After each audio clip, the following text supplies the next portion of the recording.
Today's a really special day because it has been exactly 1 year since we released our indie game, Misc, A Tiny Tale. Now, as well as celebrating the anniversary, I really wanted to just sit down with you guys and talk a bit about my experience releasing this game, having it out there for a year, and what that's been like. Because truly, it's been quite life-changing in a lot of ways. It's been surprising in a lot of ways, and so I thought it would be a great time to look back on its development and the journey I've took to get here. So, happy anniversary to this little guy. This is our main character, Buddy, and I think we've been through quite a lot together. Now, before I get into anything else, I want to announce that for our anniversary, we're actually doing a very special giveaway. So we will be giving away 5 copies of the PC version of the game, along with 5 copies of the Nintendo Switch version of the game. So this gives a chance for any of you who haven't played Misc to actually experience it yourself. Now, all you have to do is comment below this video either on YouTube or any social media that we share it on, and I really want you to share your experience with me. Our game is inspired by so many things we grew up with, and its core focus is making a difference. So share a story with me from your life about a game that made a difference to you. This could be, playing a game to get through a tough period in your life, or maybe something that brought you together with someone else you know. I want to hear your actual experiences, so post your story in the comments, and don't forget to let me know what version of the game you want, PC or Switch. We'll choose our favorites at the end of August, and we'll let you know who's won. So, as I said, it's been a year since we released our game, and first of all, just for some extra context, we worked on this game for over 5.5 years, but we were really fortunate in being able to get support from different government grants such as Screen West and Screen Australia to help accelerate the development. Because of those grants, I was able to work on the game full time for a few years, and I was also able to work with a lot of amazing people here in WA to help it cross the finish line. Now, Misc is a game all about celebrating difference. You play as this tiny robot named Buddy, going on an adventure with your best friend Bag Boy to uncover the mystery behind a blast. It's all about collecting things, talking to robots around you, helping them with their quests, and unraveling this story that we've really wrote from the bottom of our heart. Now, for those of you who've played the game, I'm sure you know that the story goes in some really interesting directions. We really wanted to develop something from the start that surprised players, and we wanted to share a story that was really true and close to our experiences in life. And so, a lot of people have come out of this game completely surprised by the direction it goes, going in expecting just a cute little collectathon and then coming out with such an emotional story, something that they can connect with, something that might make them cry. And that's exactly what we wanted for the game. Now, as you progress through the game, the more you unlock, you'll actually get behind the scenes that show off concept art. We dive into different topics about, why we chose to do something, how it kind of came through in development and how it might have changed. So you'll really unravel a good story of the game's development and why we chose to do things the way we did. But releasing a game has never been an easy process, especially releasing our first commercial game, which Misc was. It was also our first time working on a console port of a game, so we were very lucky to be able to release the game not only on Steam on PC, but also release it on Nintendo Switch. And inadvertently release it on Switch 2 as well. And that was such a special experience. I mean, we have always grown up playing Nintendo games, and I am a Nintendo kid at heart for sure. So this has been just such an incredible experience working on the console, making sure things run well, making sure they really fit a Nintendo system. And I think it just felt right at home on that platform. Now, obviously, after you release a game, the first thing people ask is, how did it do? How did it sell? And the funny thing is, we never got into this for money. We truly wanted to make something that was just a true representation of our experiences. We wanted to make a fun game, and we wanted to do it just because we enjoy doing it. We enjoy creating this art, and we really enjoy sharing that with the world and seeing people connect with those stories. But of course, any business and anything that we release, we want it to do well enough so then we can actually do more in the future. And so because I know a lot of indie devs are going to be watching this, I do want to share our numbers. Our breakdown was pretty even on Nintendo Switch versus Steam. Switch does do better, of course, it's much more suited for that, but Steam did really well, especially on sales. So overall, we sold a total of around 6,000 copies of the game in our first year, 2,500 of those being Steam and the rest being Nintendo Switch.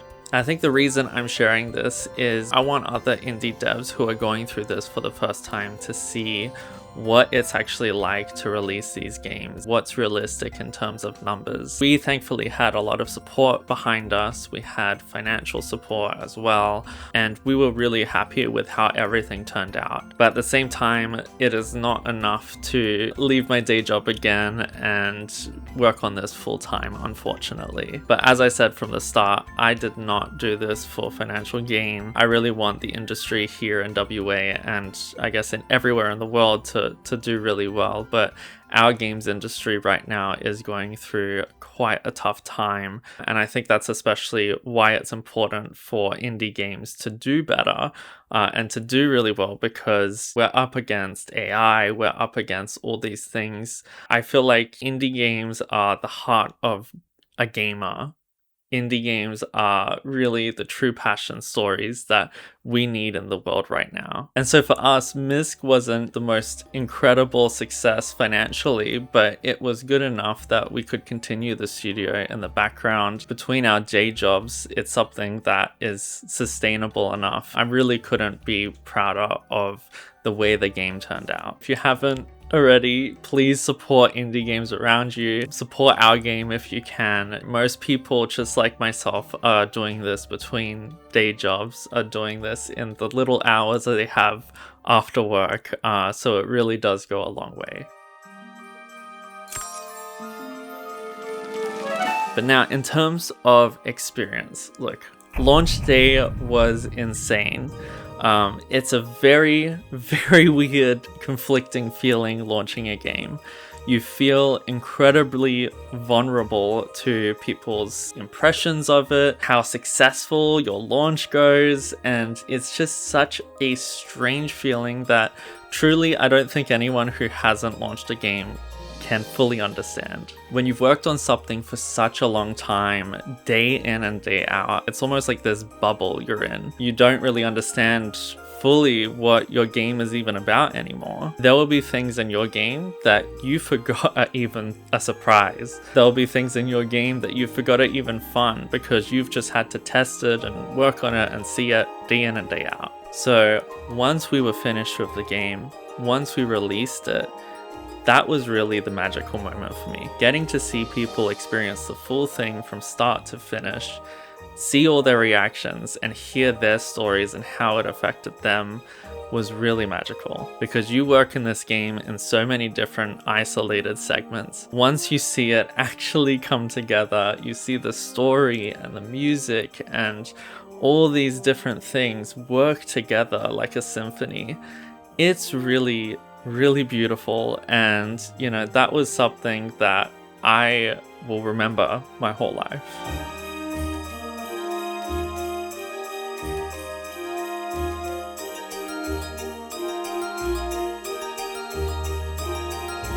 We were lucky to be able to get reviewers to actually play the game and give their reviews and access early before the game came out. It was about a week or so before. And as more came out and more people released their reviews, it was really interesting to see this reoccurring pattern. People connecting with our story.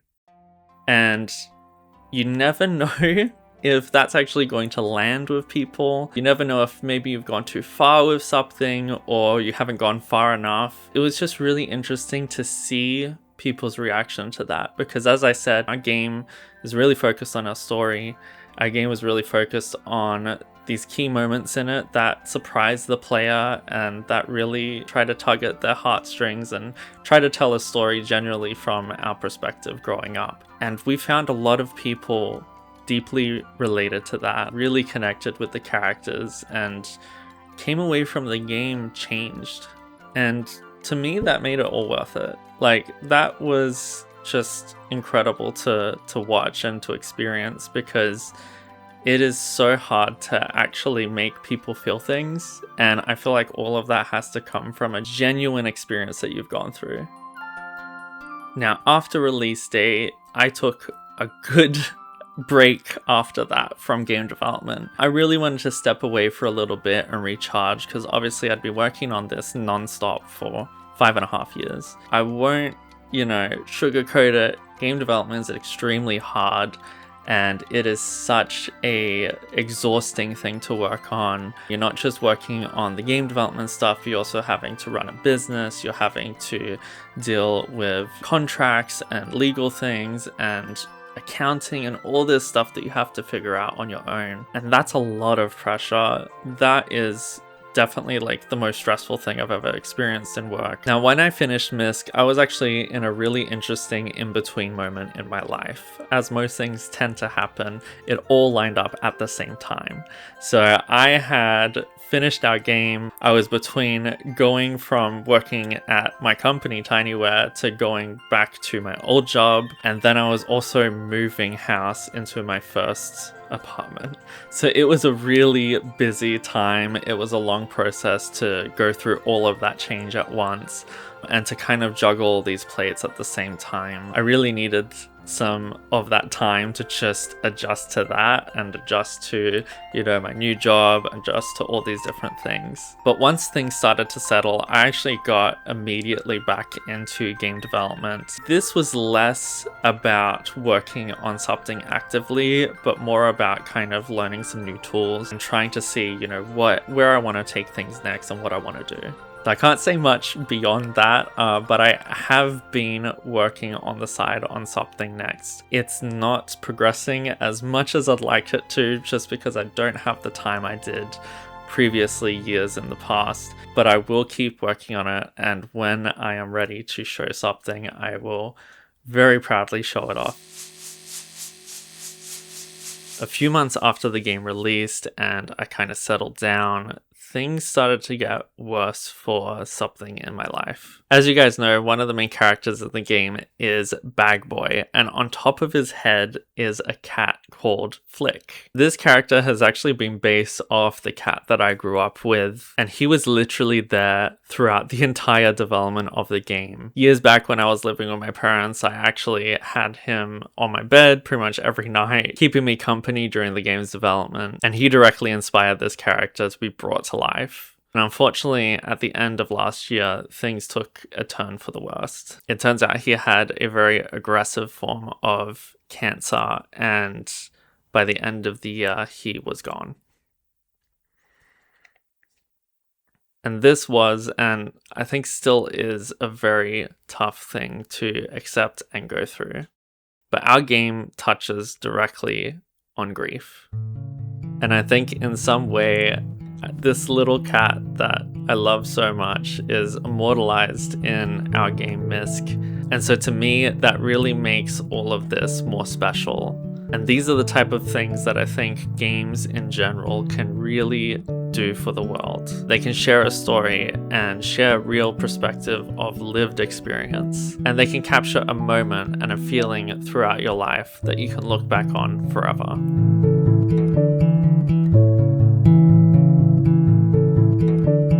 So I guess now that I've been through it, my advice for other game developers who might be watching this is to really just keep true to yourself and keep true to your game's development. The easiest thing in the world is to give up. And the hardest thing to do is actually believe in yourself and do it. And I found this true not just for game development, but really for anything in life. It's so easy to be cynical or depressed about the state of the industry. It's so easy to be worried about things like AI really changing our world for the worse. And as a developer, you do have to kind of live in that bubble a little bit. And I guess I call it like a bubble of hope. You have to really want to do what you're doing. And you can't be afraid of making mistakes. You can't be afraid of just trying to go for it and do it. Because if you're making something genuinely for yourself, regardless of the outcome, regardless of what happens after, you're going to be left with something you can be proud of. And as soon as that's out there, it will reach people that feel the same as you. I had a million doubts on the way here, and I cannot believe it's now been a year since the game has been out. It's so easy for those doubts to come back in and stop you from trying again and trying something new. But the bravest thing you can do and the strongest thing you can do as a person is to want something that feels impossible, but to do it anyway. The road that we've been on has shown us the strength we own. Like birds up in the sky, we feel like we can fly. I want to thank everybody who has followed us along this journey, everybody who has played through the game and connected with it. This has been such an incredible journey, as I always say.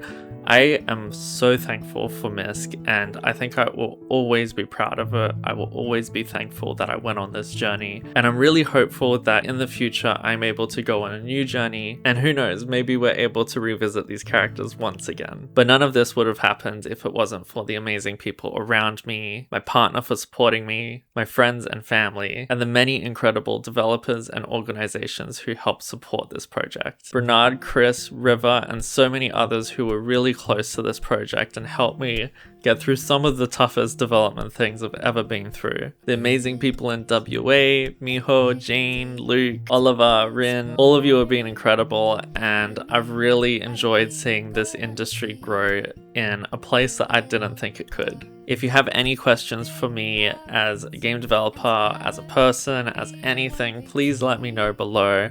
I'd really love to use this channel as a way to share my knowledge. And I have so much content and so many years worth of personal devlogs and development videos of the game and its journey coming to life, and I would really like to share that in some way in the future. I've got to kind of work out a format that works, that keeps things that should be confidential, but I really like to share those videos in the future because I constantly revisit them, and seeing levels in their early state and seeing, week by week updates, that was really special. So if that's something you guys want to see, again, please let me know. I would really like to know your opinion. But thank you so much for 1 year. Here's to many more, and here's to the gaming industry and the community around us as a whole. I cannot wait to see where things go next, and I can't wait to do more here at Tinyware Games. So thank you guys so much, and we'll see you next time. Bye.